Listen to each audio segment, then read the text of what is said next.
Shalom Bapak Ibu Saudara, saat ini kita akan bersama merenungkan satu bagian firman Tuhan dari Mazmur 9-10. Saudara, pernahkah saudara diperlakukan tidak adil? Atau saat ditindas kita juga tidak bisa berbuat apa-apa? Tentu saat itu kita akan merasa marah, kecewa, bingung, apalagi ketika tidak ada yang membela kita.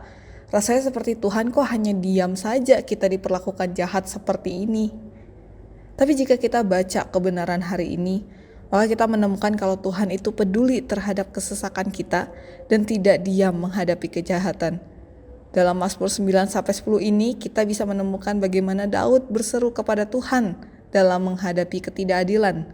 Dan dalam ketidakadilan yang nyata ini, Allah tidak pernah berhenti adil. Dan dalam ayat 9 jelas bahwa hanya pada Allah saja tempat perlindungan orang benar. Dan hanya Allah yang menegakkan keadilan. Kemudian di pasal 10 kita bisa menemukan memang orang fasik terlihat berkuasa dan menindas. Tetapi semua itu tidak lepas dari pengawasan Allah. Allah juga memperhatikan kesesakan orang yang tertindas itu. Saudara, kenyataannya yang sering kali terjadi saat kita menghadapi ketidakadilan dan dijahati orang, mungkin lebih sering berpikir bagaimana membalasnya daripada bagaimana mengampuninya, bukan? Apalagi hal-hal yang kita alami sudah buat kita sakit hati sampai trauma. Tapi hal-hal ini justru membentuk kita, memperlihatkan sudah sejauh mana iman kita kepada Tuhan itu. Ketika kita yang mengalami ketidakadilan dan kejahatan itu, dengan iman kita bisa serahkan semua keluh kesah kita di hadapan Tuhan, dan Tuhan mendengar.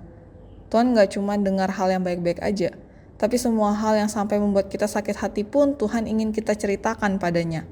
Dan tidak hanya itu, kita diajak untuk percaya bahwa Allah itu berdaulat dan adil. Dan di momen inilah kita diajak untuk jaga hati, agar tetap benar di hadapan Tuhan, belajar taat, dan tetap berdoa. Karena Tuhan tidak pernah diam. Jadi saudara, Allah yang adil, Allah yang mendengar kesesakan kita, dan Allah yang bertindak akan memberikan kita kekuatan, hikmat, dan pertolongan melewati momen-momen yang sulit dalam hidup kita saat kita berjalan bersamanya.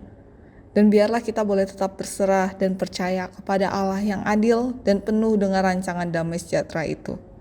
Amin.